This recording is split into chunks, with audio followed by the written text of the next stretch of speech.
cover on the Shannon Sharpe shit. Give me 1 second. Okay, I did that.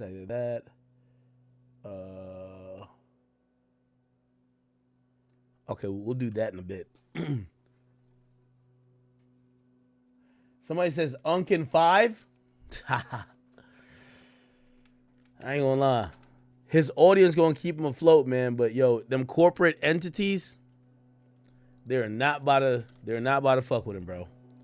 They're not about to fuck with him. Just let me look at to make sure we covered every single thing with this. Here we go. Okay, I bet.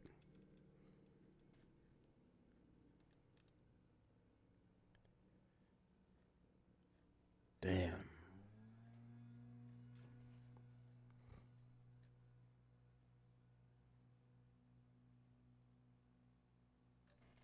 See, chat, when it rains, it fucking pours. When it rains, it pours. So now they're coming out with some more information. Check this out, chat.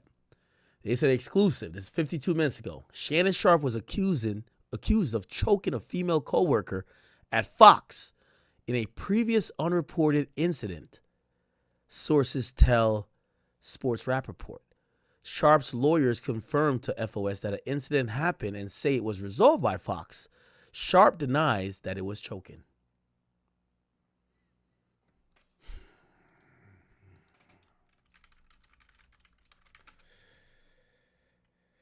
Oh, boy. This is a tough thing. Give me 1 second. This is a tough thing for it's a tough thing to kind of really get through, right? So I see a lot of people asking, like, why would you offer $10 million, right? And some people feel like that's almost an indictment against him because that kind of shows guilt. Like, you know what I mean? These days, especially with the new wave of like sexual assault and stuff like that, shit, Diddy supposedly paid up and he went to jail. So do you think anybody's really going to pay up unless like you want it's some crazy shit? I think niggas is down to fight it. I mean, everybody seems like they want to fight it, but Shannon Sharpe came around and looked like he offered money. Now, there's a little bit different interpretation of why he may have tried to fight it. And his lawyer did release a press release.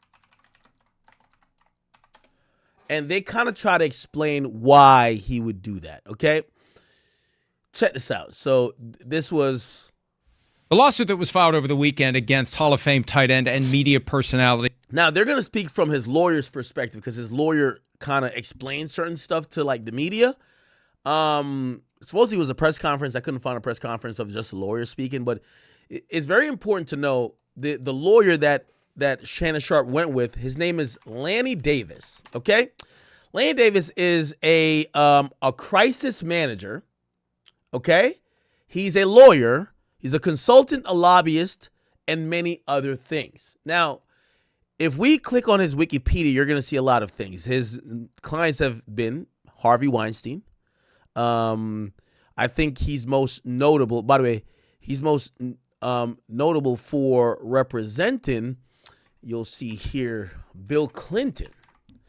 So he lobbied on behalf of Bill Clinton, but also represented Bill Clinton supposedly for some other things as well. So this is the crisis manager that you hire when shit is going left, okay? Oh, the guy from Jersey. I didn't know that. So he's worked with politicians. By the way, I think he also worked with Trump. Oh, fuck. What the fuck? Hey, sorry. I think he also worked with Trump. Give me a second. Trump. Yeah. In 2018, he was hired by, he worked for Michael Cohen, who was Trump's attorney. So he was the crisis manager for Trump's attorney who got charged. Davis later represented Cohen when he pled guilty to tax fraud, bank fraud, and a violation of campaign finance laws, okay? Yeah, he's represented a shit ton of people, okay? And he's the person that Shannon Sharpe is going with. So Shannon Sharpe is going with one of the big dogs who have represented people even high up in politics. Shannon Sharpe has been one of the biggest stories for anyone who follows the NFL. Everybody knows who Shannon Sharpe is. The allegations against him are, on their surface, troubling. And Sharpe's position is clear. It's all falsified, it's all fabricated, and it's all part of a broader effort to blackmail him. So, like many cases when a person of a high profile is involved, there's two components, two courts, the court of law and the court of public opinion. And it's become clear to me from the outset of this effort by Shannon Sharpe and his lawyer Lanny Davis to push back, a lot of what's being said is intended for the court of public opinion. And sometimes the strategies are going to be very different in the court of public opinion than they are in a court of law. All that matters in the court of law is the final verdict. In the court of public opinion, it's what people think, and they're going to make their decisions. They're going to come to their conclusions. They're going to have their impressions early on. So it's critical to move quickly to get people to accept your version of reality and to see it your way and to support you and your position right out of the gates. And that's a big part of what's happened this week. And that's important to this update in the Shannon Sharpe case. Lanny Davis, that's the lawyer. And you may know the name. He represented President Clinton back in the 90s when Clinton had some things going on. He represented Michael Cohen, the former lawyer for Donald Trump, several years ago when Cohen had some things going on. And now Lanny Davis is primarily responsible for this lawsuit against Shannon Sharpe. Davis had a press conference yesterday regarding the situation, and one of the big aspects of the effort to prevail in the court of public opinion comes from placing pressure on attorney Tony Buzbee and the plaintiff in the case against Sharpe to release the unedited tape of what Davis and Sharpe believe were edited into a snippet that suggests a non-consensual sexual encounter. They believe that the full tape, the full video, will show the proper context and that it was consensual.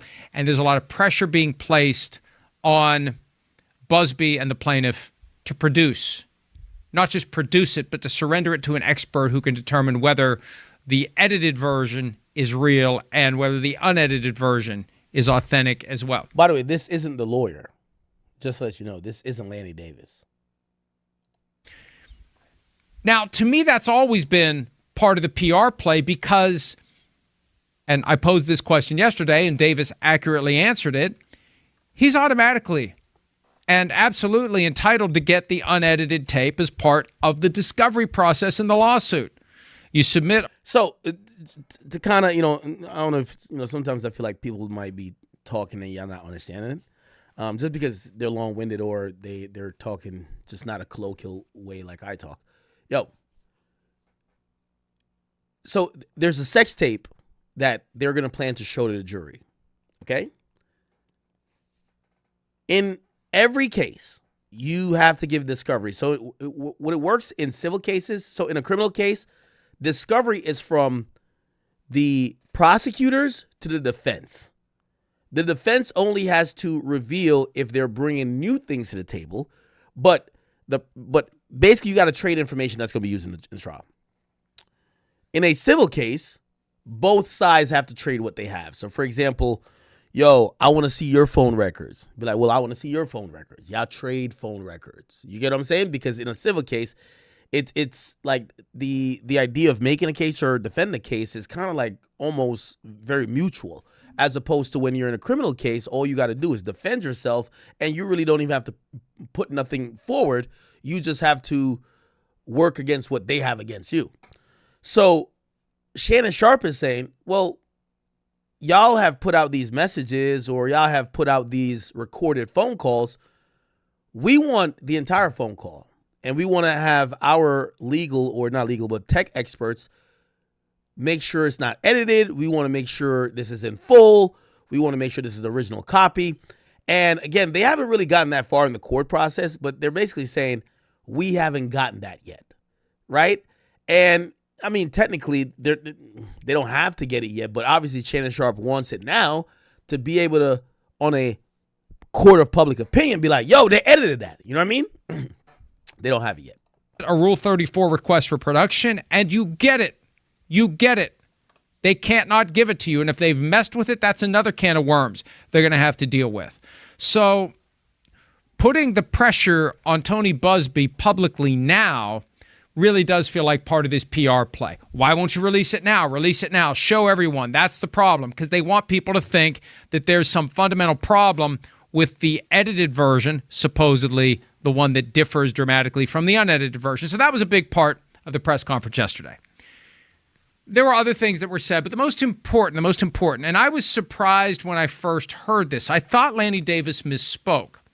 Fairly early in the conference call, he mentioned that Shannon Sharpe, during efforts to settle the case before the lawsuit was filed, offered tens of millions of dollars to the plaintiff. And he used that phrase several times, tens of millions of dollars. And I, along with other people who were on the call, asked questions. The way it worked was you typed your question in. Okay. So it looked like the lawyer was talking and they were able to ask questions. Okay, so that's why he has exclusive. Okay. Offered tens of millions of dollars to the plaintiff. And he used that phrase several times, tens of millions of dollars. And I, along with other people who were on the call, asked questions. The way it worked was you typed your question in. You didn't actually verbally express the question. So you type the question, you send it, and you wait for them to answer it. Multiple people who were on that call asked the question of, is it tens of millions or is it 10 million? What's the number specifically? So eventually, after saying tens of millions several times, Lanny Davis said that Shannon Sharpe offered at least $10 million to settle the case. Now, I practiced law for 18 years. I was stunned by that. Because, and look, I know that within the... What? I just missed that. I, along with other people who were on the call, asked questions. The way it worked was you typed your question in. You didn't actually verbally express the question. So you type the question, you send it, and you wait for them to answer it. Multiple people who were on that call asked the question of, is it tens of millions or is it 10 million? What's the number specifically? So eventually, after saying tens of millions several times, Lanny Davis said that Shannon Sharpe offered at least $10 million to settle the case. Now, I practiced law for 18 years. I was stunned by that because, and look, I know that within the confines of litigation, when you settle a case and you write the check and it goes away, part of the release agreement that you get from the plaintiff has language making it clear that we deny everything and the payment of money should never be regarded as proof of liability or admission of responsibility. Also, when the case is over, there's a confidentiality provision in there that prevents the plaintiff from ever saying what was obtained through this effort to settle the case. I was surprised that Lanny Davis was so candid about this because it cuts against the expectation and the idea and this effort to sell that it's all falsified and it's all blackmail and it's all extortion, and I didn't do anything. Oh, but I was willing to pay $10 million. Now, the only way to thread that needle is to say, okay, well, it was pretty effective blackmail because he was willing to pay $10 million for something he didn't do, and she didn't want it. She wanted more. I just think that when you're dealing in the court of public opinion, it's not easy to spin those two plates. I didn't do anything. This is all falsified. And I offered at least $10 million, and she wouldn't take it.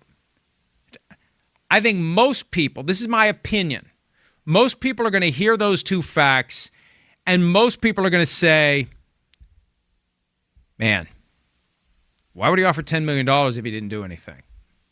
Doesn't mean he did anything. But when we're playing to the court of public opinion, I didn't do anything and it's all fabricated and falsified and I'm going to fight this tooth and nail. Oh, by the way, I offered $10 million before it started. It's a tough one to balance. And I expressed that yesterday in an item that I wrote at PFT immediately after the press conference ended. And I'm updating this now, number one, because I think it's an important development as it relates to the court of public opinion, because Shannon Sharpe and his lawyer want anyone who's listening to this to believe that he's blameless, and he has every right to shout from the rooftops, I did nothing wrong.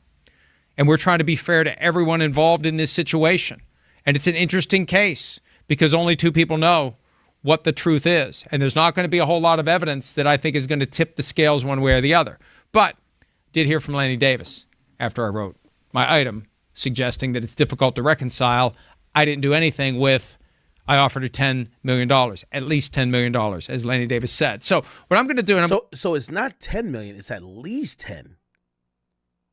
Wow. I'm going to write this at PFT, and he wanted to post his own op-ed at PFT, and that's just not the way we do things. But I said, you send me a statement, and I'll look at it, I'll consider it, I might use some of it, I might use all of it, and in fairness to Shannon Sharpe and to Lanny Davis, I'm going to read the whole thing right now. I'm going to copy, paste, no snarky comment, the whole thing at PFT later. But here's what Lanny Davis had to say in response to my opinion that it's difficult to reconcile Sharpe saying on one hand, I didn't do anything, and Davis admitting on the other hand that Sharpe offered at least $10 million to the plaintiff to settle the case before she filed suit.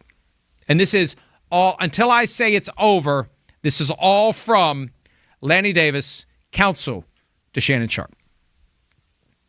I strongly disagree with Mr. Florio's opinion that Mr. Sharpe's decision to pay Ms. Zuniga, who engaged in blackmail, a threat to publish private sexual activity unless she was paid substantial money, in any way infers that Mr. Sharpe was responsible for any wrongdoing, and certainly does not change his belief, and mine as his attorney, that Ms. Zuniga lied in her allegations in the complaint she filed and was responsible for an edited tape leaving a false impression of non-consensual sexual activity, and she has refused to allow that tape to be examined by an independent expert to determine whether she made any editing or deletions in the original tape that she secretly made during sexual activity with Mr. Sharpe.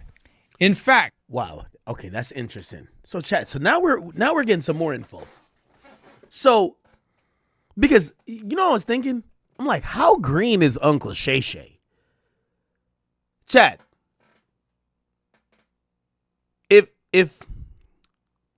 So, one in the chat, if you're a dude and you've let a woman record you and keep the footage of you fucking her. So this is sex. If you've allowed a woman to record you having sex with her and she keeps the footage. Now, I know niggas might record them fucking a girl and you might send the girl the footage because y'all kinky like that. But you've let a girl record you, and still, one in the chat for all my chat queens, if a man has allowed you to record sex with them on your phone, that's kind of like a no-no. Like, why would you let the girl record y'all? What the fuck? For her purposes. So two is the other option. So two or any other number is if you don't let no woman record you having sex with her. Do you record her? Probably. But if she's recording you, that don't sound too right.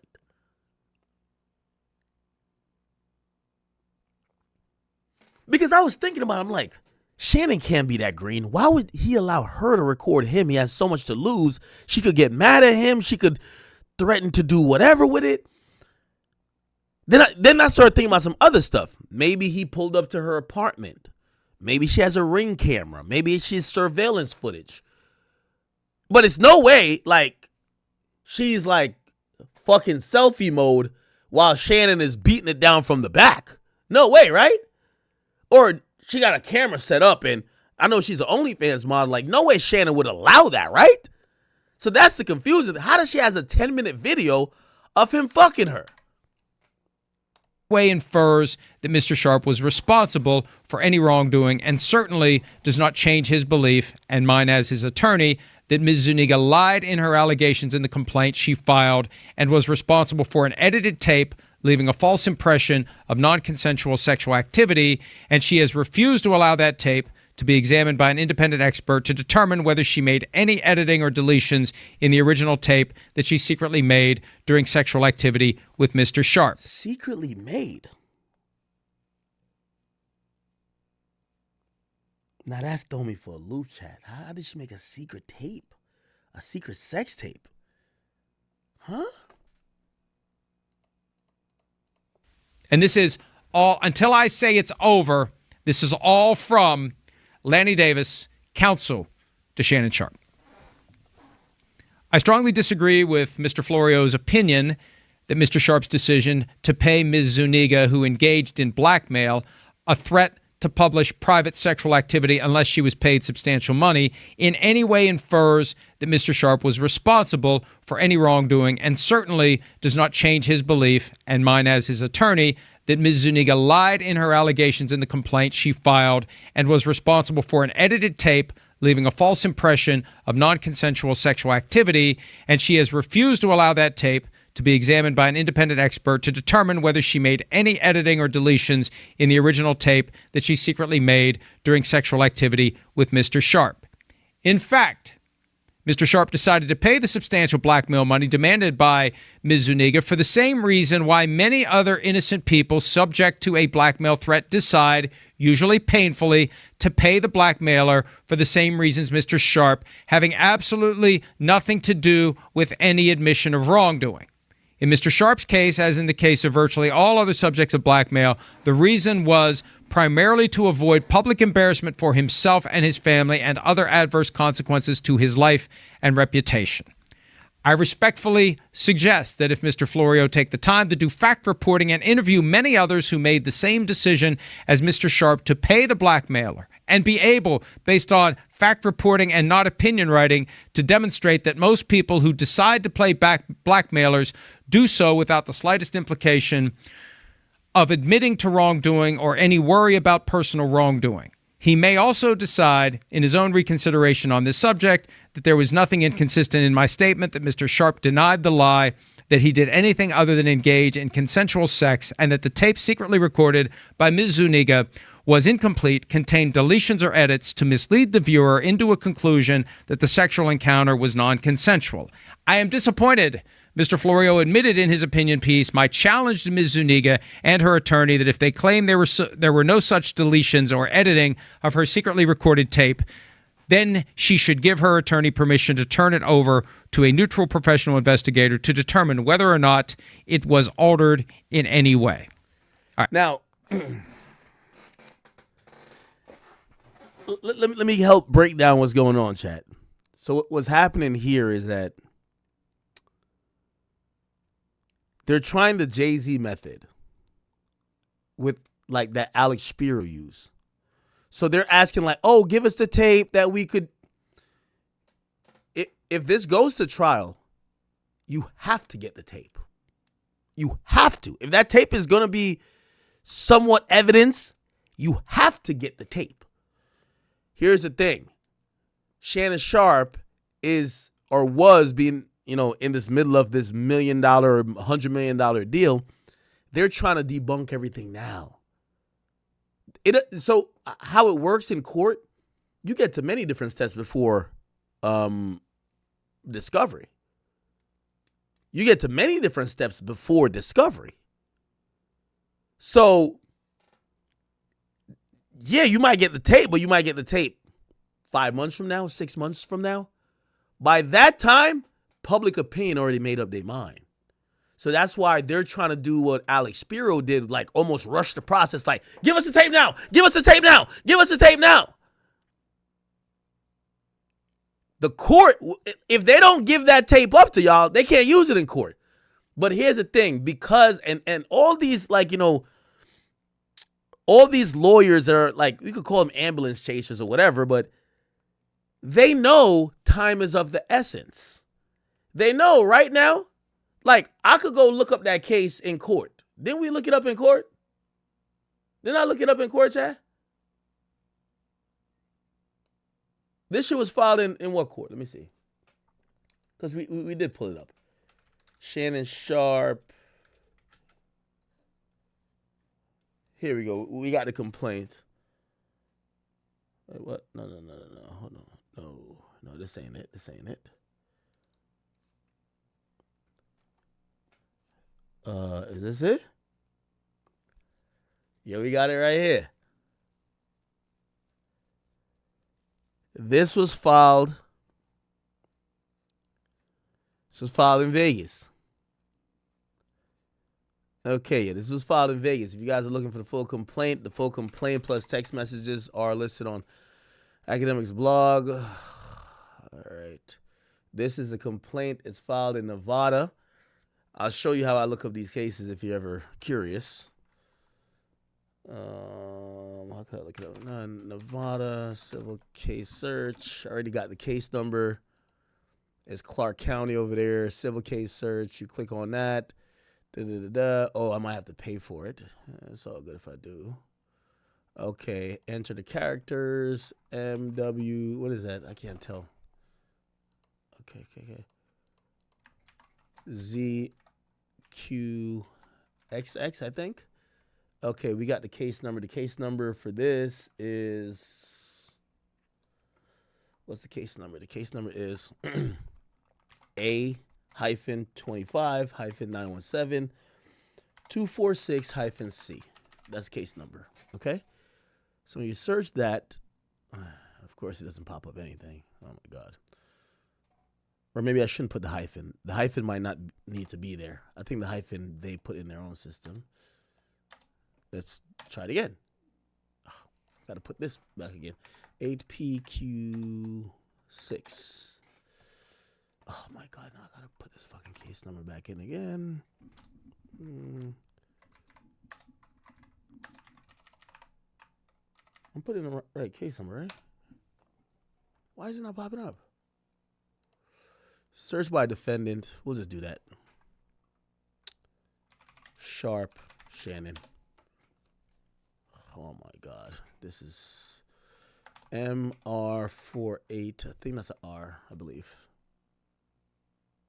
Search by defendant. Sharpe, Shannon. Okay, here we go. What is this? Shannon Sharpe. None of these are the joint.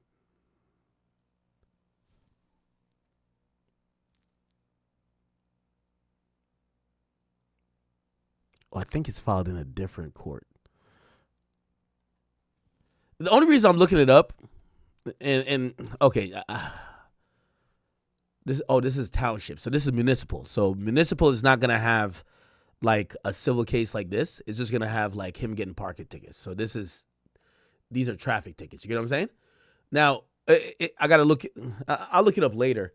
Oh, because it's in the 8th Judicial Court. Okay. So I ain't gonna waste our time by doing that. The reason why I was gonna do that is I was gonna show you the current status of the case. Bro, civil cases take a long time. Like, it takes a long time. So discovery is still not near. So when his lawyers is putting out statements saying, give us the videotape of that you secretly recorded, they're not going to give you the videotape, number one. Number two, they're also probably thinking about if, I don't know if, is Nevada a two-party state? I got to see. Like, first of all, it's kind of legal to just secretly record someone in sex anyway, right? But if it's under the yeah, it's very interesting. If it's at her house and she's recording it for, like, in some states, if you're recording bedroom activity to not commercialize and use, and that's why that whole idea of them calling out that, oh, they're about to put out a 30-second video, that would be an illegal thing that they could go after Tony Busby for. That would be breaking a law. That would be a crime. So this is why Tony Busby came back and said, we're not going to put out 30 seconds. We're going to just show it in court. Now, that's legal. There's like a lot of things to think about with this, and I think they're playing chess. They're trying to get Tony Busby to break the law because it's easier to then attack him criminally. That's what Jay-Z's lawyer kind of did.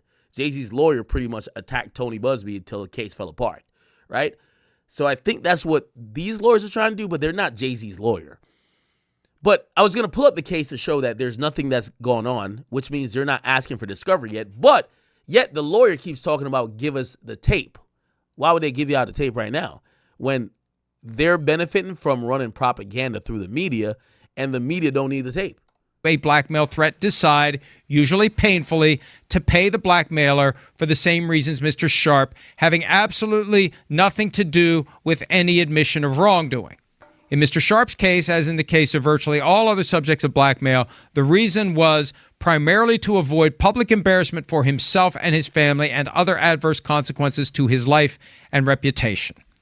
I respectfully suggest that if Mr. Florio take the time to do fact reporting and interview many others who made the same decision as Mr. Sharpe to pay the blackmailer and be able, based on fact reporting and not opinion writing, to demonstrate that most people who decide to play blackmailers do so without the slightest implication of admitting to wrongdoing or any worry about personal wrongdoing. He may also decide, in his own reconsideration on this subject, that there was nothing inconsistent in my statement that Mr. Sharpe denied the lie, that he did anything other than engage in consensual sex, and that the tape secretly recorded by Ms. Zuniga was incomplete, contained deletions or edits to mislead the viewer into a conclusion that the sexual encounter was non-consensual.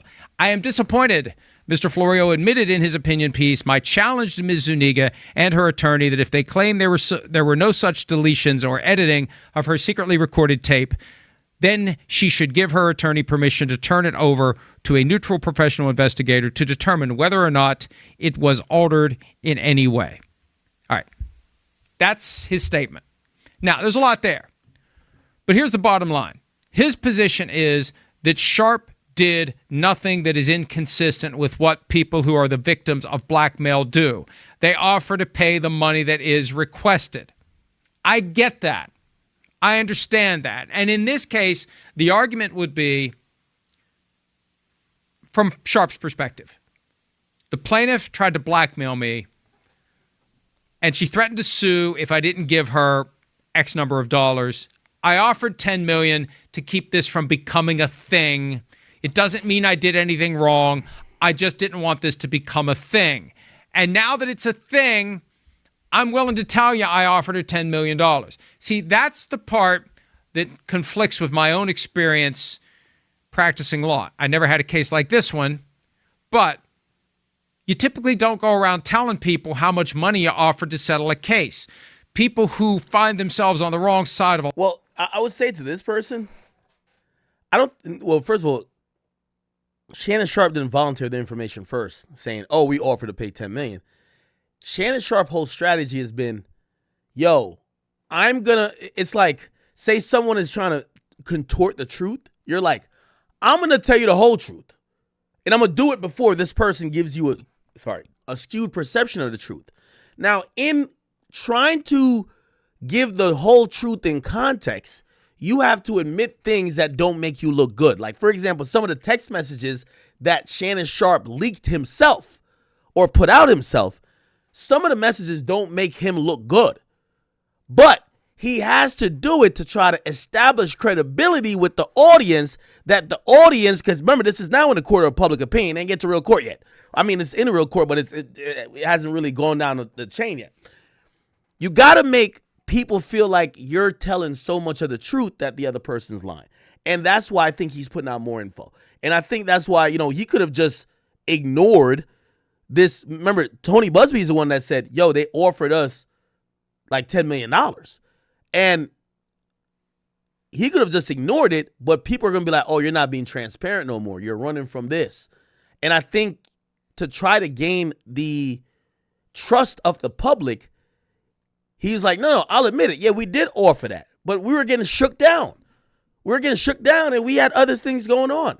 So I think that was a tactic to try to establish some, hey, we were trying to do the right thing, or we weren't, we're telling you the truth. They're telling you a different version or trying to skew the truth. A lawsuit don't like the world to know that you're willing to pay out that kind of money because it invites others to do the same thing. It's all usually very discreet and it's all very confidential. And usually what happens is any numbers that are exchanged in settlement talks, those are treated as secret and private and they don't get used. They're never admissible in court. You can't go to court and say, well, he offered me $10 million. He must be guilty of something. None of that is getting into the trial of the case. This is all for the benefit of the court of public opinion. So my point is, my opinion, my experience, my expectation would be you don't tell the world that you offered this person who you claim is blackmailing you and has made up everything and who you plan to sue for defamation and any other. That's another thing. Shannon Sharpe has said he's going to sue her for defamation. I'm still waiting for that lawsuit to pop up. I don't think they've fully compiled it. But he claims he's going to sue her. Here's the thing. I don't know how you could sue her for defamation when her... Remember, this is like a loophole. I keep telling you. Her lawyer is doing the talking for her, and her lawyer is talking through legal documents, not necessarily online. So how do you sue for defamation when she hasn't said a word, and only things she's saying is allegations in a lawsuit? Again, we haven't seen this purported or suggested defamation lawsuit from Shannon Sharpe to Zuniga yet. Their claim that you can legitimately identify and pursue, you don't offer that person $10 million. You're pissed off. That's my assessment. And I'm surprised, frankly, that it's out there, that it's been so willingly shared with the world, because I don't think it would have been proper for Busby to say, hey, they offered us $10 million and we walked away from it. I don't think that would have been appropriate. Now, it's Sharpe's prerogative to put it out there. They strategically decided to put out there that he offered $10 million. And now the court of public opinion is going to make its decision. Now, we got a little bit more update on this. This is crazy, Chad. Sports report. So now, apparently this incident that happened, what the fuck? This incident that happened at FS1 was settled for hundreds of thousands of dollars. Let's see if we can get some more details on it. They said Fox and Shannon Sharpe settled a physical incident with a female PA for hundreds of thousands of dollars. ESPN contributor Shannon Sharpe announced Thursday he's stepping away from the network as he faces a $50 million lawsuit on allegations that he raped a woman who he had a relationship with. While he contends with that suit, additional incidents from his past have come to light. Before Shannon Sharpe's time at ESPN, where he was the co-host of FS1's Undisputed, he was accused of choking a female production assistant in the workplace. Two sources with knowledge of the incident tell Front Office Sports. One source says Shannon and Fox settled with the accuser for several $100,000. There was no lawsuit filed against Shannon Sharpe in the incident. A rep for Shannon Sharpe told Front Office Sports there was no incident of choking involving Shannon Sharpe on the FS1 set. On one occasion, he and a few colleagues were involved in some light physical interaction in a playful context. Fox Sports later chose to resolve the matter privately. For further details, we recommend contacting Fox directly. A Fox Sports spokesperson declined to comment prior to the statement from Sharpe's camp, and could not be immediately reached for a follow-up. Sharpe co-hosted Undisputed from 2016 to 2023, which is 7 years. The timing of the incident was unknown. In 2010, Sharpe briefly stepped away from his role on CBS NFL Today studio show. After he was accused of sexual assault, he returned to the network after a restraining order was dismissed. Earlier this week, a woman filed a lawsuit in Nevada accusing Sharpe of raping her. The woman, represented by attorney Tony Busby, who has previously filed lawsuits against Deshaun Watson, Jay-Z, and Diddy, said in the lawsuit that when she was 19, she met Sharpe at a gym in 2023. Sharpe is now 56. He was 54 then, by the way. The lawsuit claimed that the two had a consensual relationship that grew tense when Sharpe went on Instagram Live last October having sex with another woman. Okay? Sharpe said it was by accident. Busby later released audio of Sharpe threatening to choke the accuser, and Sharpe's lawyer, Lanny Davis, has claimed that Sharpe and the plaintiff engaged in role-playing. By the way, it's very interesting, and, that's kind of what this reminds me of? Andrew Tate, BDSM, I think he spoke about this, because he said like some of the things he got accused of, like, for example, he's on tape like beating a woman, but he says no, it's not him beating a woman, it's role playing. Actually, the woman herself, she came out and said this. Hi, I'm pretty sure many of you have seen a video of Andrew Tate beating up a woman. There's a video from 10 years ago that showed me in a sexual act with one of my ex-girlfriends. And I'm pretty sure not so many of you have seen The same woman coming forward with a statement saying it was nothing but a sex play. So here I am again for the second time. Yes, the woman he has beaten up, and the same woman who has made a statement is me. So I'm coming forward for the second time to just clarify and let everybody know it was nothing but a sex play.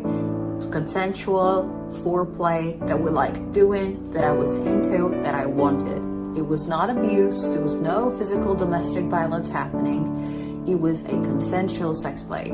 This is the second time I'm making the statement because I'm getting sick and tired of being tagged saying I need to come forward again, even though I did. And I don't like seeing injustice of him being called woman beater for the same video that I've already. Now, clearly, she's saying, I was down with the kinkiness. It wasn't him beating my ass. This was role playing. Obviously, in the Shannon Sharpe situation, the woman is saying, him threatening me and some other context, no. Like, yeah, we did do role playing, but no, it went much further than that, right? So, let me see if we had the Andrew Tate, him explaining the BDSM stuff. Because I think he did try to. Okay, I can't really find it, but that's kind of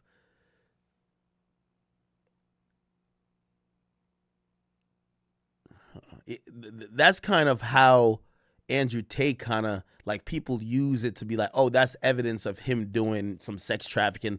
Look, he has these women tied up, he's beating them, and he's like, no, that's some kinky shit.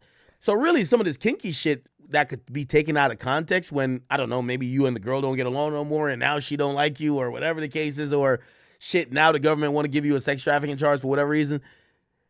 This kinky play where like you're choking a girl or beating her up could look different depending on when, right? Here we go. Busby later. Okay, cool. It's her opinion that this is a classic case of blackmail. This is what Lanny Davis says. The plaintiff demanded tens of millions of dollars in a proceeding called mediation in return for her not publishing this tape. So look like her thing was, I'm going to drop this tape. Davis said that Sharpe had offered at least $10 million to sell the lawsuit before it was filed, and they were blindsided when talks broke down and news of the lawsuit broke in the media. So again, this is what I keep saying.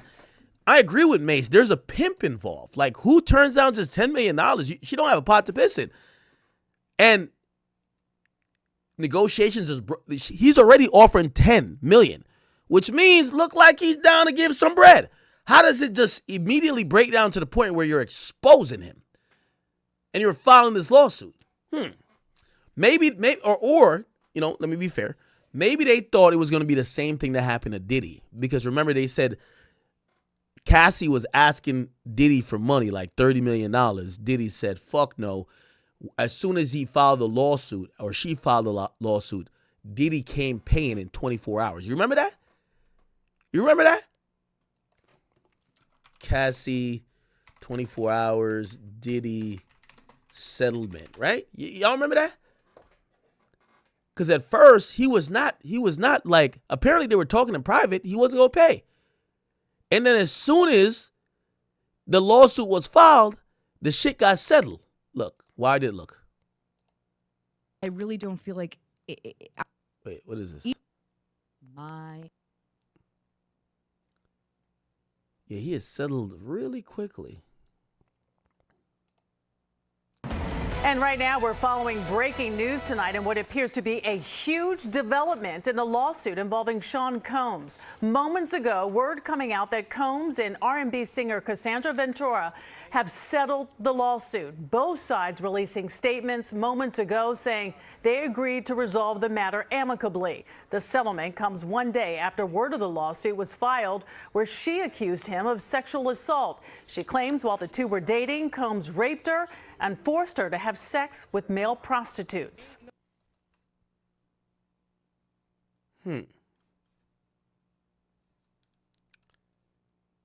Interesting. Okay. Says this juncture, I'm electing to step aside. You know what people also pointed out? They said if you look at Shannon Sharpe's message, so let's go to Shannon's page. They're saying, why the hell did Shannon just take a screenshot of a message sent to him? They're like, Shannon forgot to write this where it was blue. So this is gray, meaning somebody sent this statement to him. And they're like, he just took a screenshot of the PR sending a statement to him rather than at least writing it himself. Like, nigga, at least copy and paste it to your notes. This makes it seem like this just came into your phone. You know what I mean? And they're saying, they're like, his lawyer's watching him just take a screenshot of what the PR said and put it up there. Yeah, this was clearly sent to him, right? My statement is found here.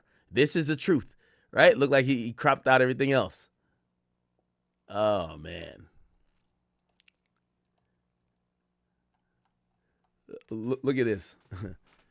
Shannon Sharpe screenshot. Look. Wait. This is Shannon Sharpe lawyers watching him post a screenshot of their PR statement. They're like, yo, Unc is still unking, man. Oh, man.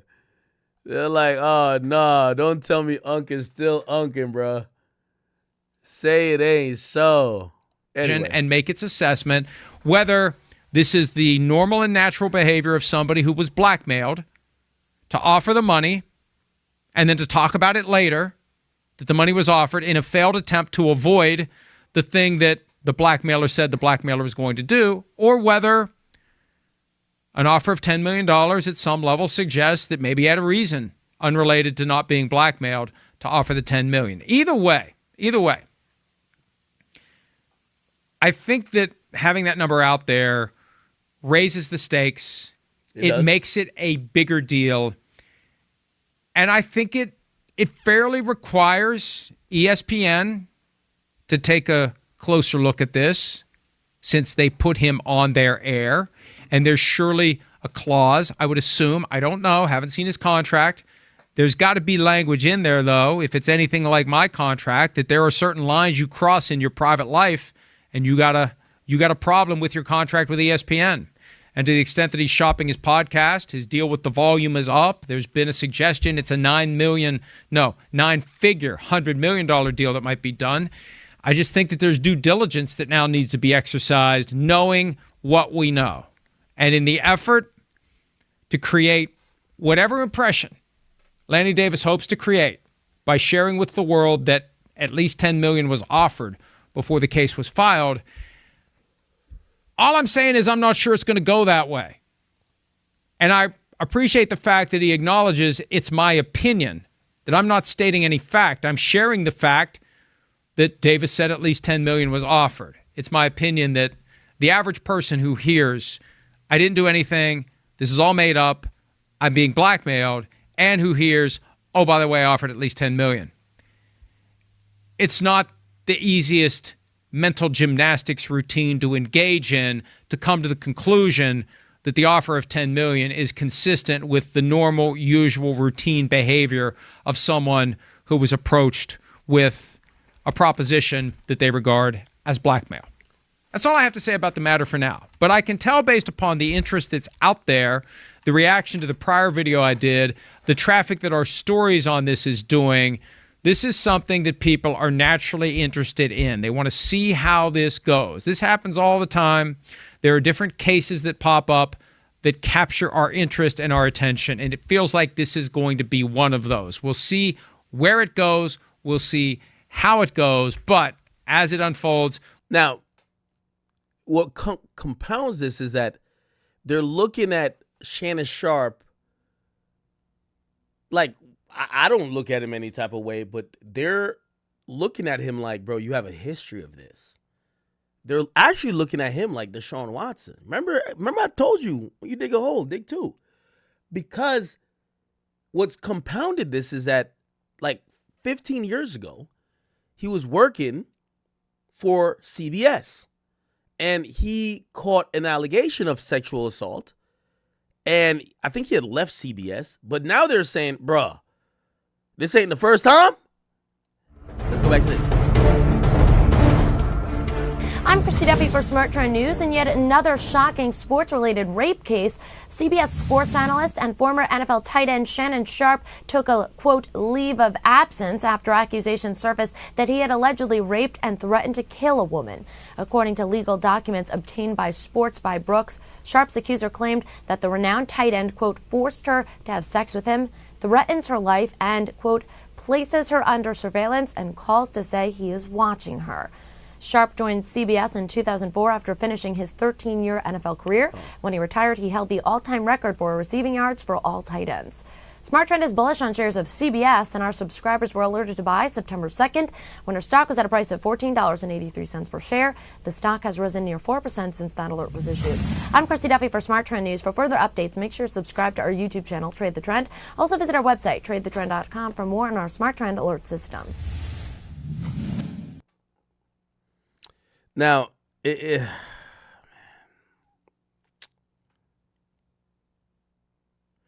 know who's also give great commentary about this? Blah, blah, blah. What's up, y'all? It's Marcellus Wallace. Wally, that He's done a good dude. job. It's over for Shannon Sharpe at ESPN for now. I repeat, for now. So I'm at an investors conference and I was listening to some pitches, decided to take a break, went to the bar to hydrate, opened up my phone, and boom, Shannon's X account has this screenshot. Quote, my statement is found here and this is the truth. The relationship in question was 100% consensual. At this juncture, I'm electing to step aside temporarily from my ESPN duties. I will be devoting this time to my family and responding and dealing with these false and disruptive allegations set against me. I plan to return to ESPN at the start of the NFL preseason. I sincerely appreciate the overwhelming and ongoing support I've received from my family, fans, friends, and colleagues. Shannon Sharpe. Wow. Kaboom. A lot of conversation about would Shannon Sharpe be able to keep his job throughout this litigation process. We now know that answer. What happened? What changed the hearts? What changed the minds of those ESPN executives? Because when the allegations first hit, Shannon Sharpe was allowed to still come on air. Something changed. We'll talk through that. But first, I want you guys to all know, what did Shannon Sharpe sign on to when he signed to go to ESPN? Here's their conduct policy. You will act at all times with due regard to public morals and conventions. You shall refrain from any offensive or distasteful remarks or conduct in the production and broadcast of the programs.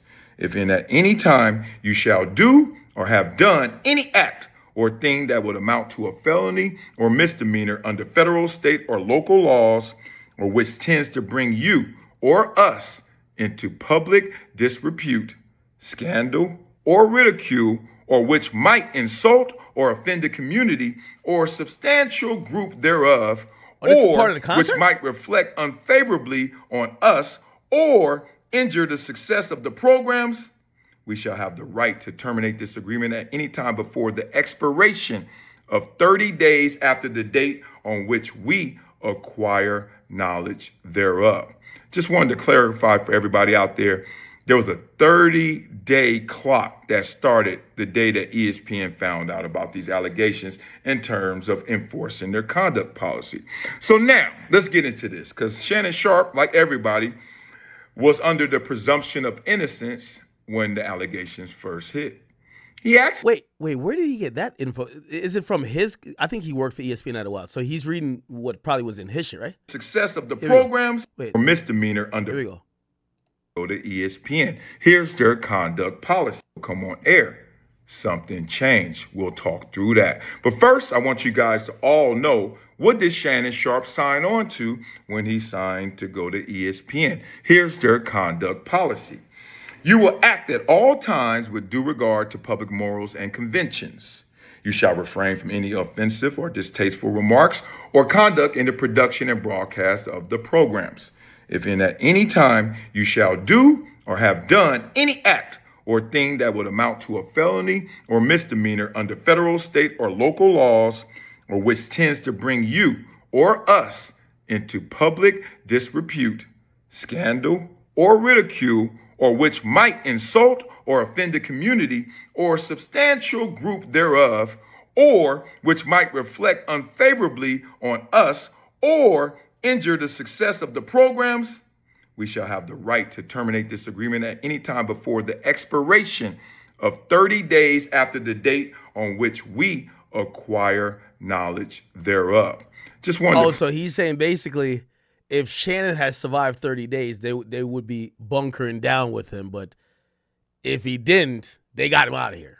clarify for everybody out there, there was a 30-day clock that started the day that ESPN found out about these allegations in terms of enforcing their conduct policy. So now, let's get into this, because Shannon Sharpe, like everybody, was under the presumption of innocence when the allegations first hit. He actually still is, but here's the problem. There are two ways to fight allegations like this. The traditional method, which you let your lawyers speak and you put out that blanket statement that says, I'm going to let due process take care of itself and we'll discuss this in the court of law, blah, blah, blah, right? And then there's the newer model, which Jay-Z took, which is come out swinging, and not only swinging, but successfully winning that fight, getting the case dismissed, turning the plaintiff into a... I'm glad he's saying that because he's making a good point right here. If Shannon clearly is taking Jay-Z's approach, right? Except his lawyer isn't Alex Spiro. Second of all, Jay-Z had investigators go dig up that woman's past. They start bringing so much shit to the table that the lawyer for the woman, they were blindsided. Like, what? They were going behind the lawyer's back to go talk to the woman.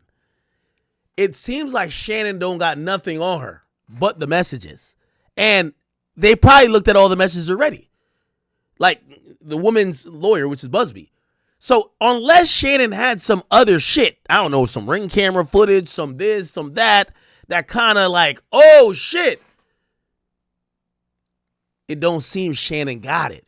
He, now he couldn't wait to go, he could hire some investigators to go dig up her life and figure out, I don't know, maybe she got a gay best friend that she was talking to the whole time about, no, I'm going to set this nigga Shannon up. And maybe that best friend not cool with her no more. And he's down to, like, maybe he secretly recorded a video of her saying it.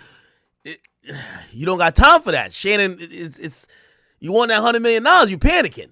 Defendant in a countersuit and suing them for defamation along with the lawyer. Now, that's a knockout blow.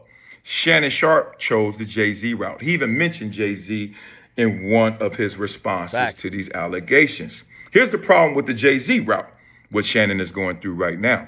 Because when you go, if anybody's ever been in a fight, and you win that fight, oh, people gonna know you still been in a fight, even if you're victorious. So ESPN didn't sign up for a fight with Shannon Sharpe. And Shannon Sharpe signed on to ESPN saying everything in that conduct policy I would adhere to. So with the presumption of innocence, all of a sudden they had a change of heart, change of mind, and said, hey, we'll allow you to put out this press release. We'll allow you to mention it first. You can say we're mutually parting ways for now, whatever you want to say. Just like I said. But we can't continue our relationship for now. We'll see if that's forever when the NFL preseason starts. But here's the problem with it. And these are some of the missteps. And I've heard a lot of people talk about these missteps, and I discussed them as well.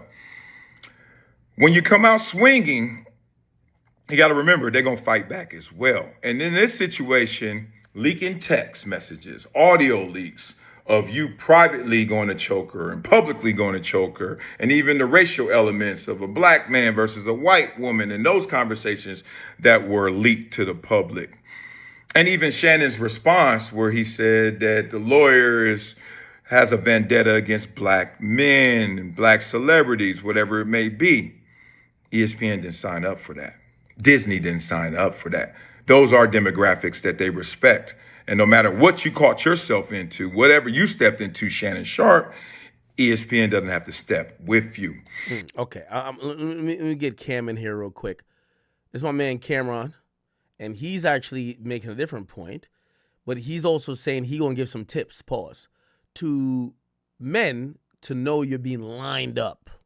I want to see what he gonna say. But the first thing I took from this when I heard it was, look, he was living in California and moved to Nevada. She moved from California to Nevada too.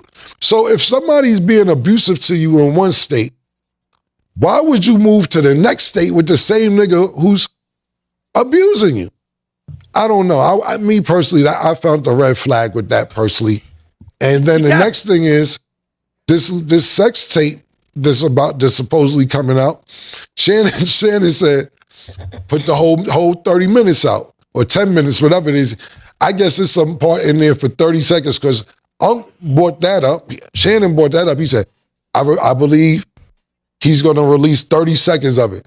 Whatever that 30 seconds is must be nasty and violent and fucked up.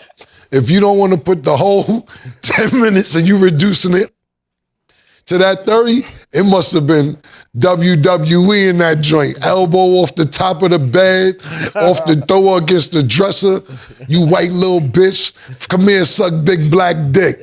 Fuck you talking about? You want nigga dick? I get that part. I get it. Yo, Cam, you know exactly how it is, niggas. Like that one scene in Paid in Full. Yo, throw that ass back! Throw that ass back!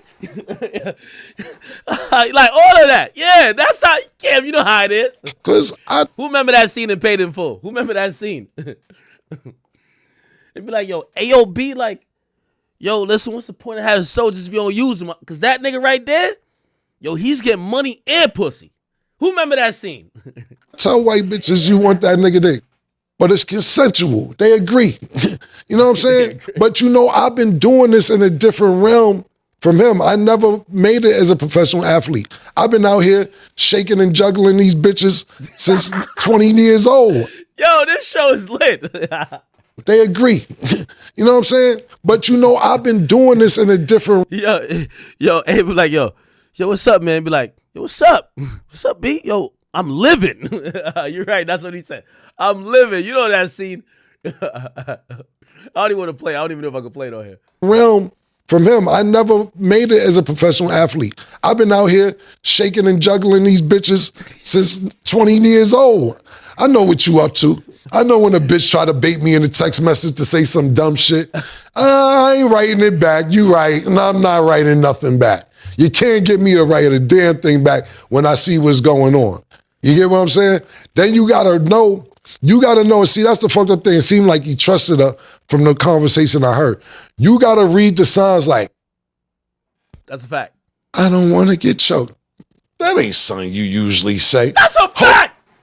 Yo, Killer. Yo, Killer the greatest, bro. I be dick around when it comes to camera, ain't it? Bitch, that ain't something you really say. I don't want. Now I ain't gonna lie. I don't want to get choked. I'm like, nah. There's no way. Unc used to be having them freaky conversation and she sounded like that. Thing back when I see what's going on. You get what I'm saying? Then you gotta know. You gotta know. See, that's the fucked up thing. It seemed like he trusted her from the conversation I heard. You gotta read the signs like, I don't want to get choked. That ain't something you usually say. Hold on. You don't usually talk to me like this. Why are you talking to me like this now? Yo, I'm gonna hit you back. I'm gonna hit you back. Boom. And then you know when shit ain't right, you be like, when you answer the phone, they be like, hello, hello, hello. They setting up. Oh, I can hear you now. They done set the call up. You gotta read all these signs, bro. And you gotta think about this, right? This is why, and a lot of people call this nigga Uncle Tom, and he don't like black people, or this, that, and the third, et cetera, et cetera. This is why Stephen A. don't get into no shit like this.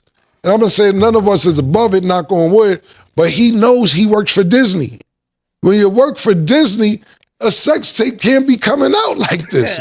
You can't be admitting that, yo, 30 seconds of this shit was kind of rough. I'm letting y'all know. Shit get a little wild. But didn't he like 30 seconds get what? Yo, this Mickey Mouse in now. What you mean 30 seconds get wild? I think that Disney... Nah, 30 seconds was crazy. Like, y'all got to see the whole thing. Like, yo, yeah, now I was going crazy with it. He's getting a little more lenient because of shit like Pat McAfee, cursing at 12 p.m. in the afternoon. Not just that, Shannon had a little sex tape that he admitted to, nothing visual, just vocal. So I think it's a little more lenient, and I hope that Disney does keep him. I'm rooting for him because I do believe this is a shakedown.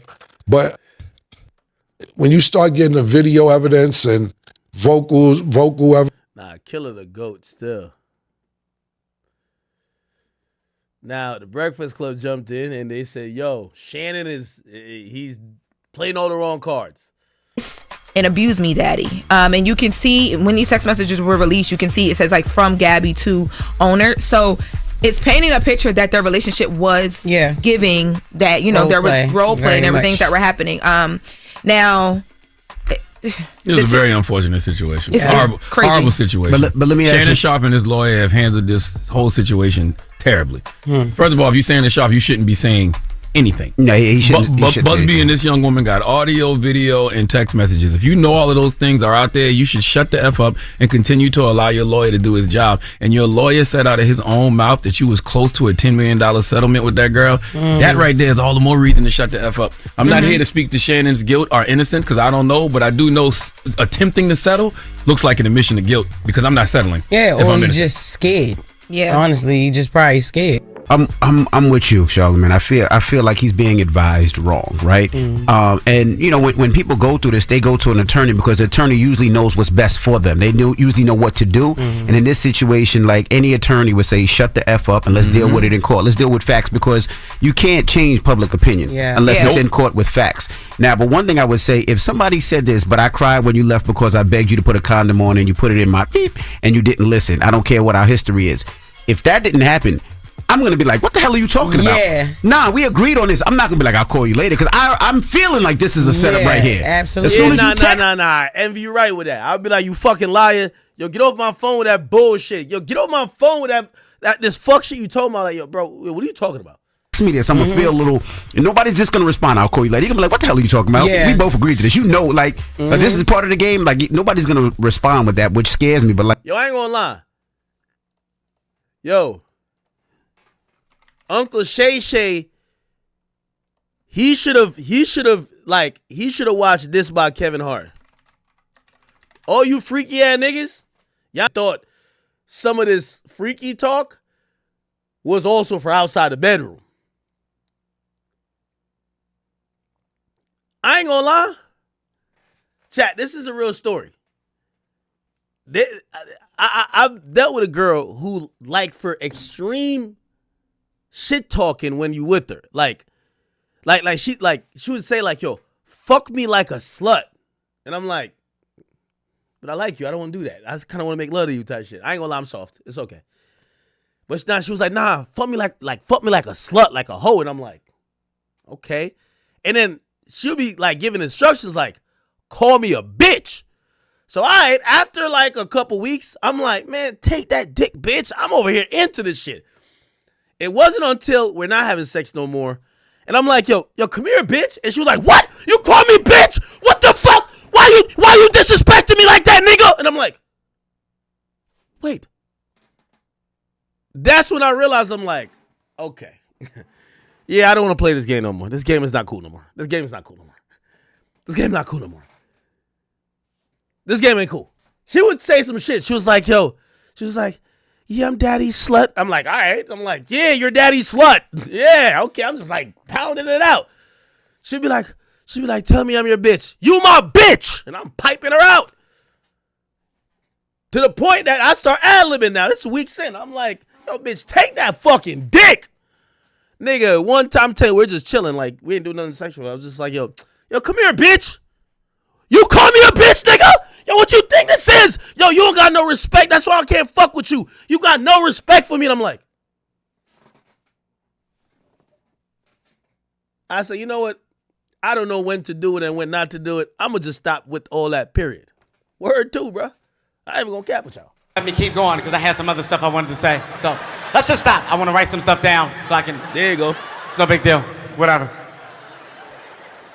I'm weird when it comes to sex, man. I get uncomfortable very fast. I really do. I'm not lying to y'all. But here's the thing. I don't bite my tongue. When I'm uncomfortable, I'm going to tell you. I am.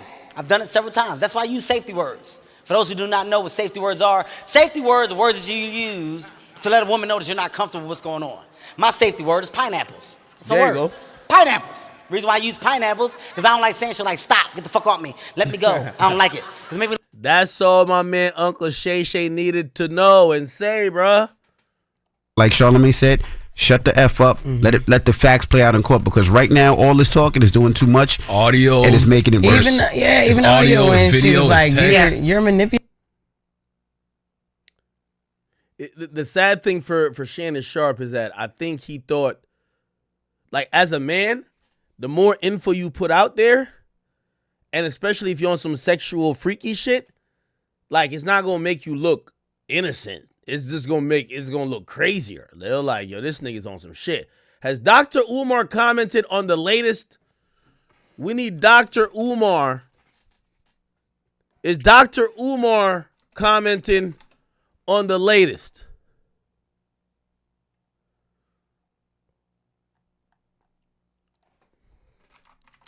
Man, Shannon Sharpe is already out at he's already out at motherfucking ESPN.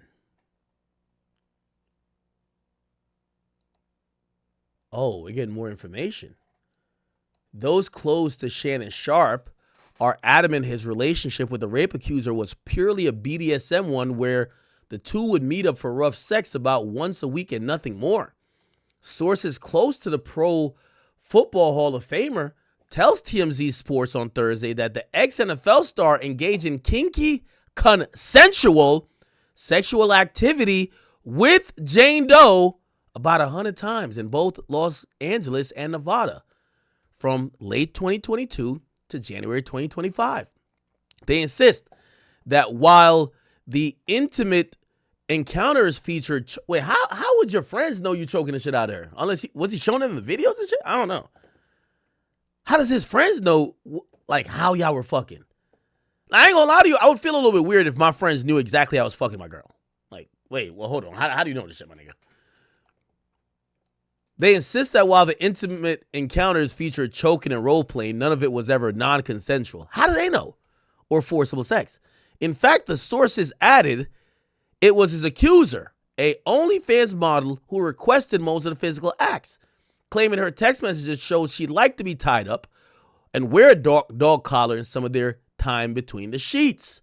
Numerous texts from her, they say, capture her demands, including one where she says, I want you to tie me up like this and abuse me, daddy.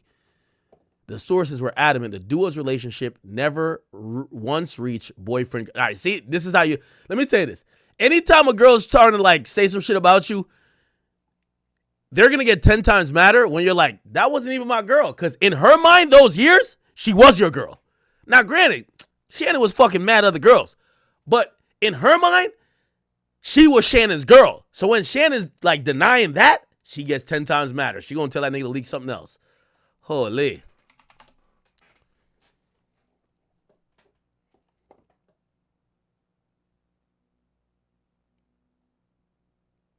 Yeah, that's crazy. He said Tony Busby said in a statement to TMZ Sports, someone should tell Mr. Sharpe that when you're digging yourself a hole, it would be smart to stop digging. Did he just try to steal my phrase? I said when you dig a hole, dig two. He says when you're digging a hole, just stop. What? So the filed complaint and the audio speaks for itself. Lawyer pointed out a text his client sent to Sharpe on January 2nd that says, I don't care what our history is, Shannon.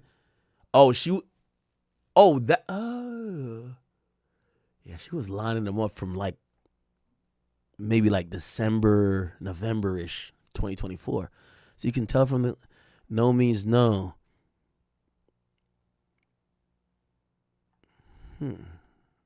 I knew that. Jesus. It's bad work, chat. This is nasty work right here.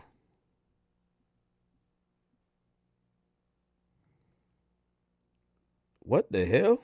There's a photo of Will Smith going viral.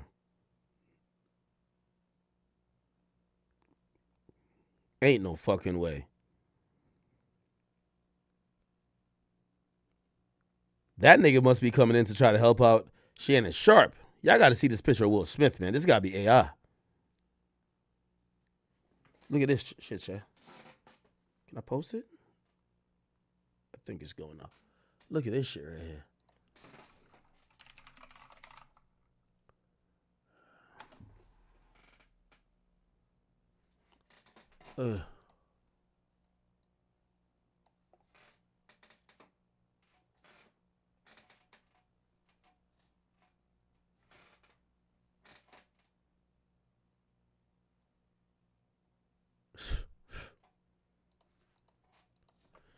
Y'all niggas got it, bro.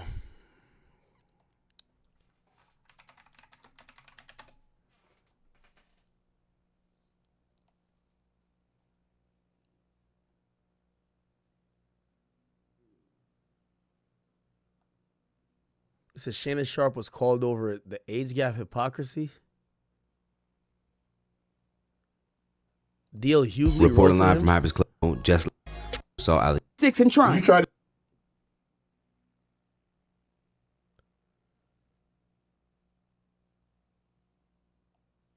Like when you start. She's accused him of the R word, non-consensual force. Oh, this is. Oh, my bad. Let me get this off the screen. What the fuck? This is I think this is Lanny Davis right here. Right? This is Shannon Sharpe's lawyer. Oh shit! Perfect. Perfect. Chat, I ain't gonna lie. I ordered food, so I'm about to go grab it real quick. Don't worry, we vibing. We 4 hours in. We good. We chilling. I think the food here. I don't want to miss this shit though. No, Kizzy. All right. I'm gonna just go all the way back type shit. Fuck. No, I don't want to miss none of it.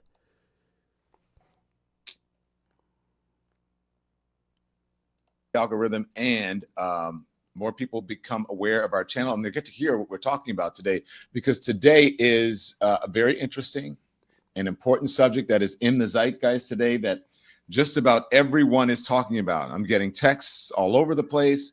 What is going on with Shannon Sharpe? What do you know? And so we're going to introduce his attorney and we're going to find out. Why somebody said stand up Philly?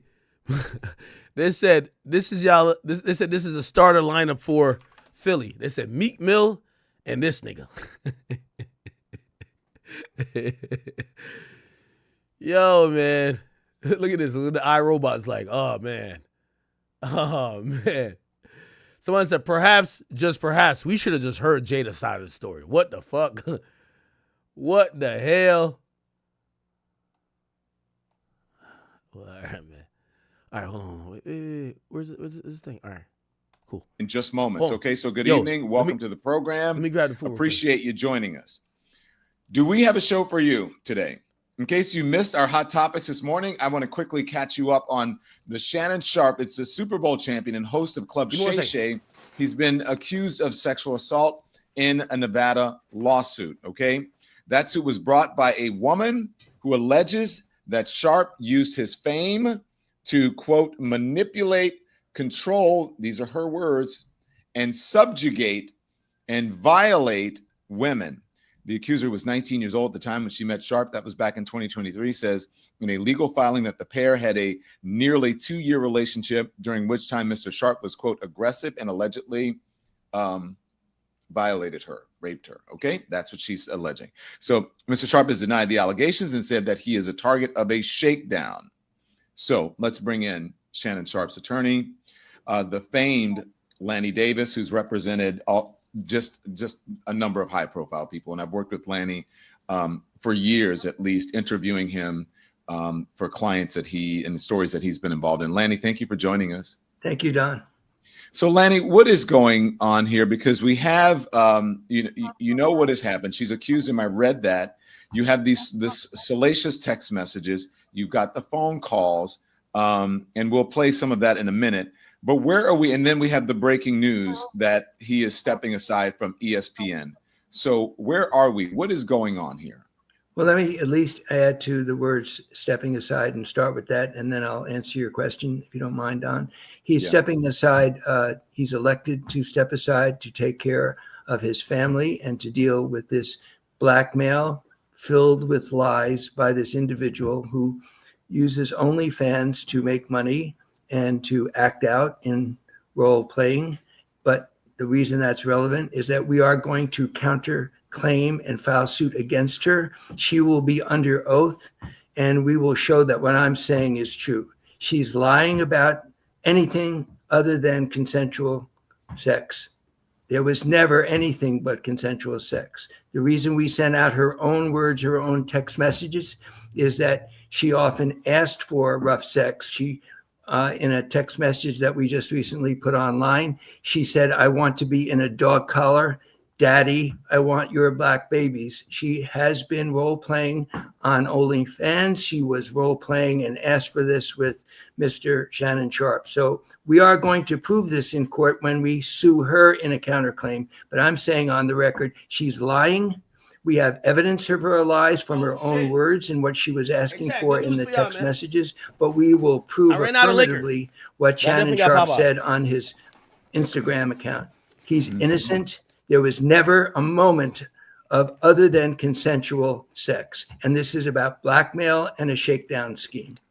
Okay, so people are dialing in at every second, as you know, and streaming. That's what Shannon does. I'm sure you're very aware of it. So we have more people joining us. So I just want to say that we are joined by famed attorney Lanny Davis, who is attorney for Shannon Sharpe. Shannon Sharpe's attorney. You guys misspelled attorney. Shannon Sharpe's attorney, so you can take it down and put it up, speaks. Okay, so Lanny, the fact that she works for OnlyFans, is that somehow undermine her credibility? I mean, because folks would say they would call that, shaming of some sort. If you know, no, I absolutely am not. In the realm of her skirt was too short. How she decides to earn a living, I'm not making any comment about her decision to use OnlyFans. That's her decision. I'm not criticizing that decision or judging her for that decision. The relevance is fantasy role playing is what, among other things, she does on this particular site, OnlyFans.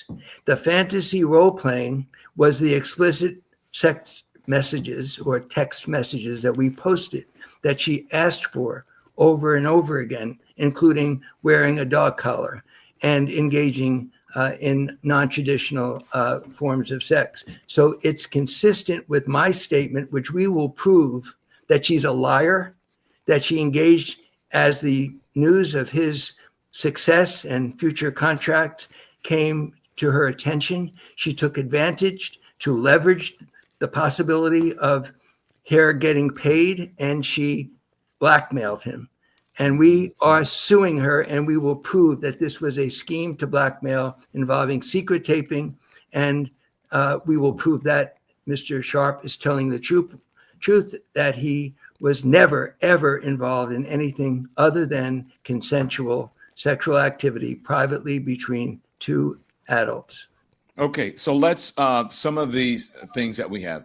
I want to play this recorded phone call because this is the first thing that came out after she filed the suit.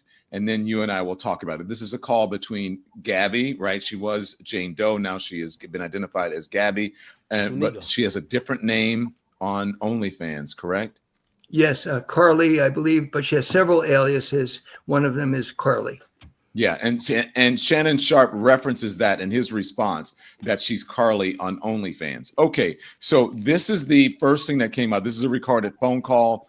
Take a listen, everybody. Well, you're coming to LA tomorrow? Yes.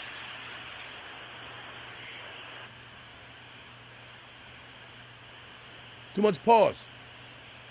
Well, I don't know why you want to go out. Don't worry about it, Gabby.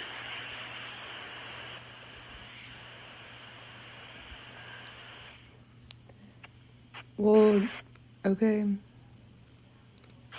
Okay, what? She do sound like somebody's in the room with her, right? Well, I'm not really interested in getting choked, so I guess we're going. She sounds like somebody's in the room. I might choke you in public.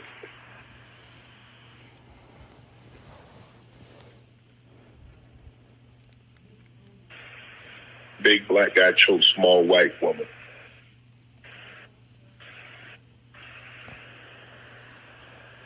It's not a good look, Shannon.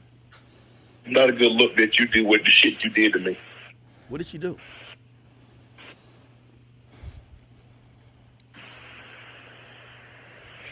Okay, well...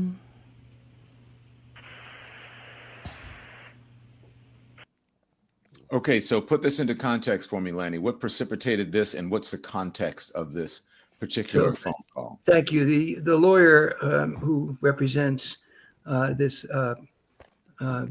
Ms. Hopefully cook the chicken. Zuniga is well known for putting things out of context and posting a secretly taped telephone call without posting a text message where she has a collar around her neck and she says, "Choke me," and without posting all the other examples of fantasy role playing that she asked for involving choking and other forms of non-traditional sex, is a deliberate part of the scheme to blackmail. She didn't tell Mr. Sharpe that she was taping. She does secret taping.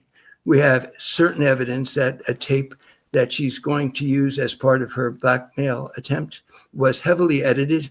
And when we asked to see a copy of it to determine whether it was edited, she and her lawyer said no. Now, this out of context telephone call, you can hear her voice. Her voice is not somebody who is afraid of being choked. In fact, Mr. Shannon Sharpe never, ever choked her. After this telephone conversation, they had many times of consensual sex. The apartment in Las Vegas, she followed him to Las Vegas when he moved there. The apartment had 3 or 4 different secure access points. She had to come down with her telephone to open the gates. She welcomed him into her apartment with all that security. And this whole telephone conversation is consistent with what we put online, which is the desire for fantasy role playing, similar to what she does on OnlyFans. Okay, so I'm going in order of as things happen.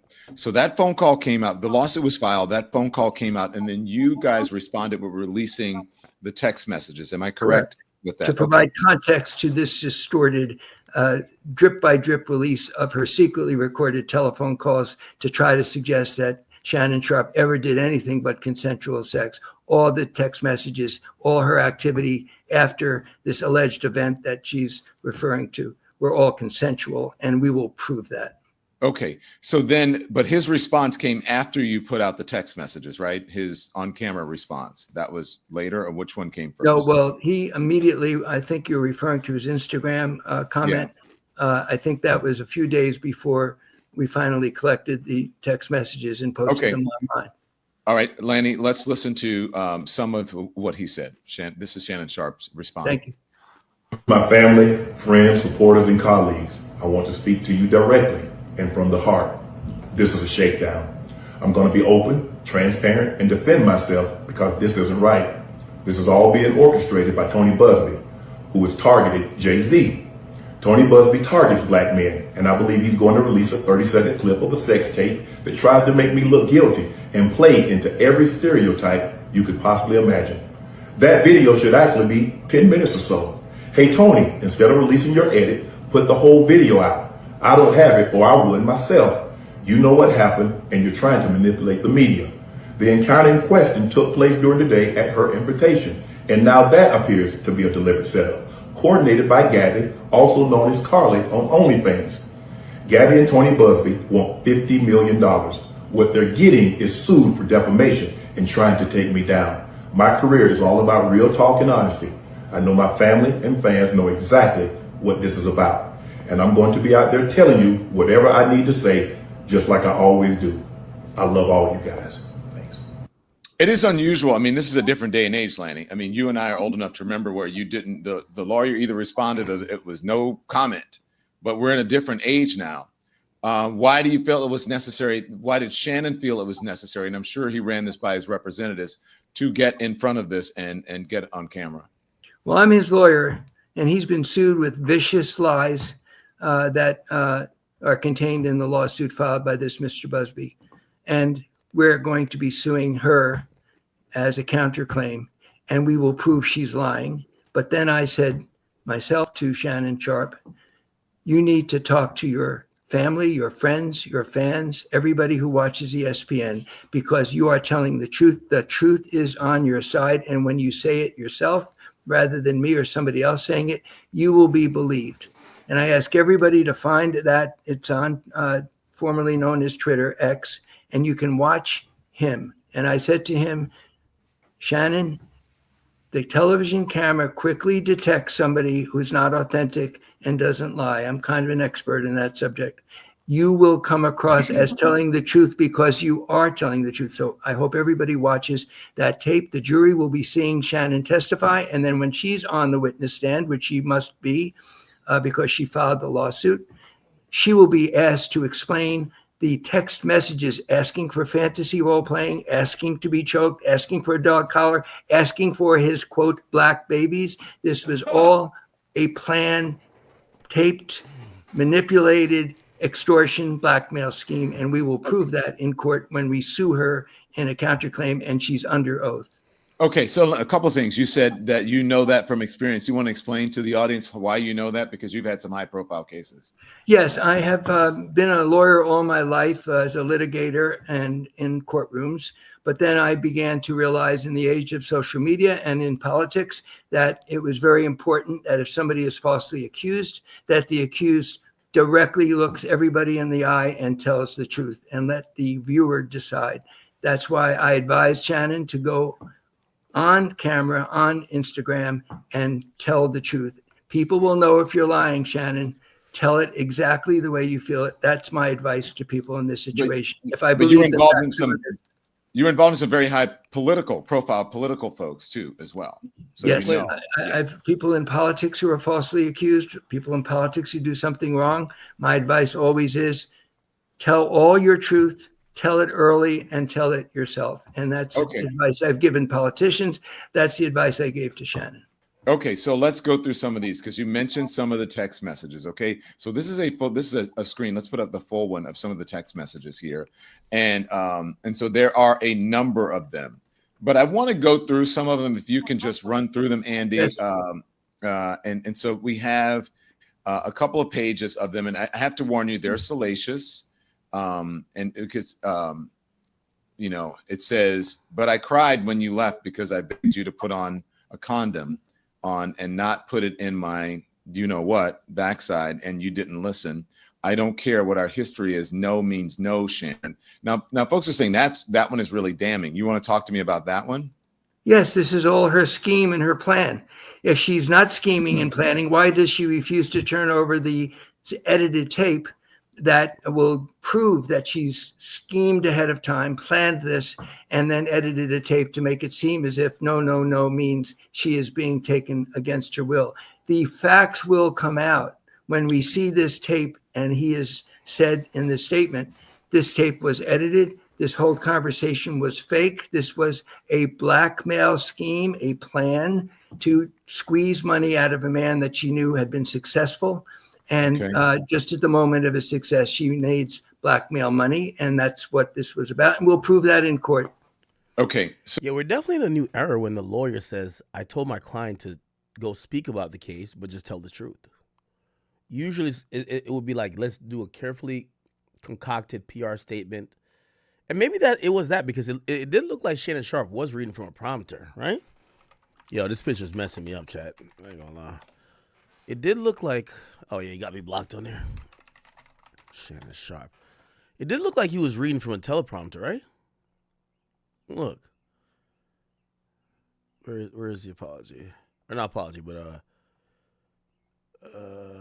where is it? Wow, is he tweeted that much shit? Friends, supporters, and colleagues, I want to speak to you directly. Yeah, he's looking over to from the heart. side. This is a shakedown. I'm going to be open, transparent, and defend myself because. Yeah, he's reading from a teleprompter. Yeah. So I mean, folks are saying it's that one is very damning. I don't know how to process this. Keep going. Let's go through some of these, Andy. Can I call you later? So I'm just showing some of the evidence, and this is 1/2/25. I want to be abused, Daddy. From her saying, and this sort of goes into what you were saying. I want like some hardcore BDSM action, though. Okay. BDS is sadomasochism. She sent photographs that we could have put up and more than we did that are from her bondage and what she prefers. So the notion that she's now suddenly claiming after editing a tape and faking everything and saying no while she's asking for this, as you've just seen, are our evidence of lies and the scheme of a blackmail. And it doesn't make any sense that she came back and voluntarily wanted to see him more and had consensual sex even after her claim that she was coerced. Okay. Yeah, because this one was later. That one was 1:30. Okay, and then there's, I guess that's a picture of her. I want you to tie me up like this and abuse me, daddy. Okay, let's keep going through. And then I guess this one would be from Shannon agreeing when I'd be killing that young, you know what, kitty cat or whatever. And then I guess she was upset because of what happened with, I think, on Instagram when Shannon had the unfortunate situation of going live during, a personal act. Absolutely not. When you give me a formal apology for cheating on me on Instagram, I live and multiple other times, then we can talk about it. What's this one about? So this is when we're in court. We'll be looking at a jury using its common sense, whether this individual can be believed at all. This is a woman who has planned and schemed to set up Shannon Sharpe. Her telephone call or setup. She didn't tell him she was taping him. This shows that her plan was executed just at the moment that he appeared to be most successful with his podcast. That's called blackmail. We are also showing that her text messages were asking for the very behavior that she then falsely and willfully falsely called lying said was not consensual. That's why these text messages are so important. Let's go through a couple more here, and I won't burden you with all of them. Absolutely not. When you give me, okay, that one's the same one, a formal apology. That's the same one, Andy. Let's go to the formal apology. He says, she says formal apology, and then keep going. I've said sorry, Gabby, and I think the next one she says, but you haven't said I'm sorry for what, and you say I'm sorry, and you never say what you're sorry for, and you're going to make it right. Okay, wow, keep going. What's taking so long? Either you don't have the cash to show me right now, or you're with Michelle. Which one is it, Shannon? Now, what is that about? Yes, I was about to say, may I interrupt, but you gave me the chance to comment. First of all, money. When she became transactional with Mr. Sharpe, with Shannon, where she demanded money from him for sexual acts, no different than what she does on OnlyFans. I'm not judging that. That's what she does. She asks for money for these role-playing fantasies. Number two, what is she angry about? She's not angry about forced sex or the R word. I hate to use it, I won't repeat it, is what she's accusing him, lying that the R word applied to consensual sex. She's jealous because he was with another woman and it was live streamed. He did that, and that's up to him to explain. But what the result was, she was angry, not at non-consensual sex. She was angry because she was a woman who was jealous, and lots of us have jealous feelings sometimes, and there's nothing unusual about that. But the motivation here is money, always money. He was paying her money for sex.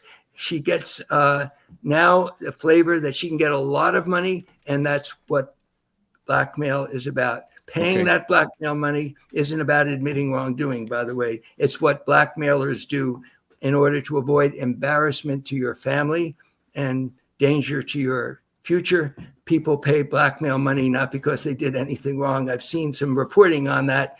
Yeah, I want to ask you about that. Let me ask you about that. Hold on, stand by. Let me just go through some of these, and I'm going to ask you about that. Okay.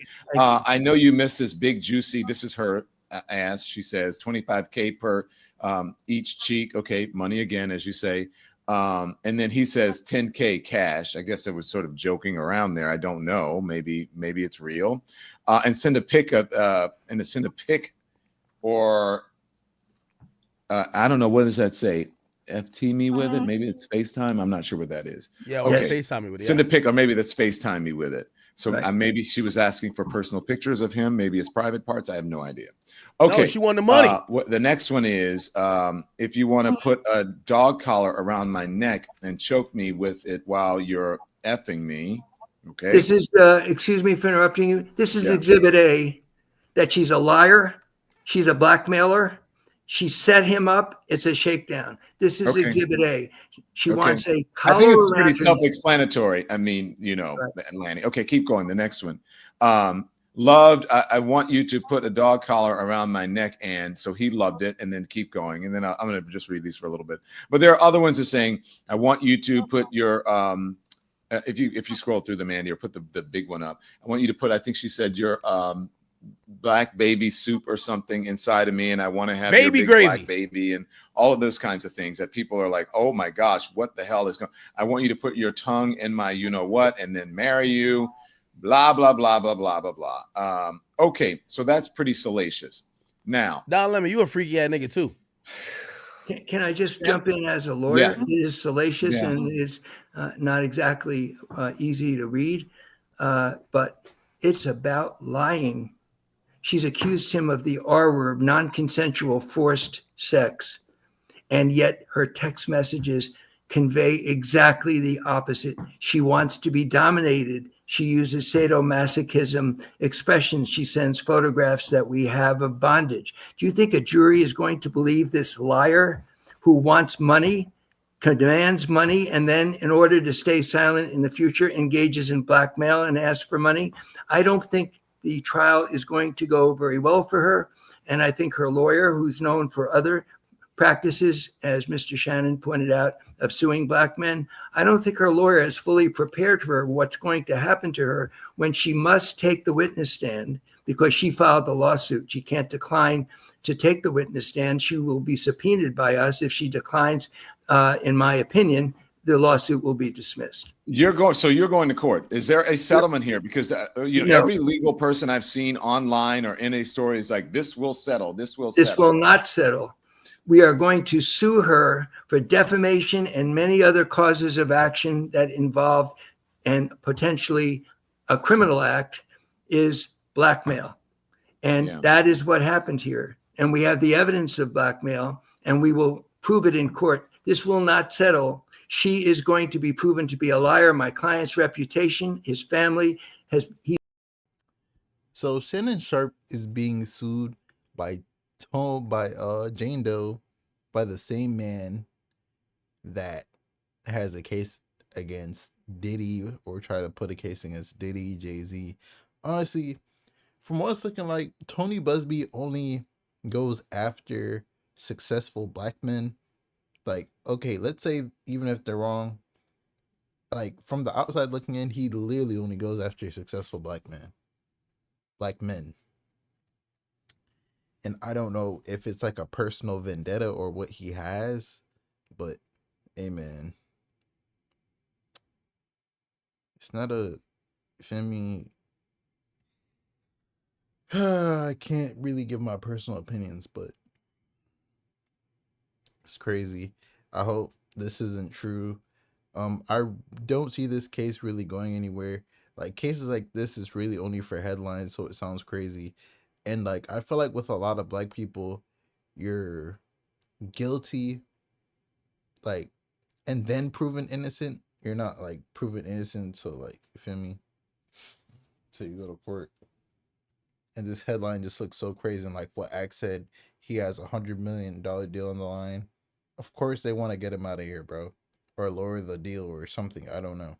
But it's your boy Big Act News. Make sure you like, comment, subscribe, and pray for the best for your Shannon Sharpe, man.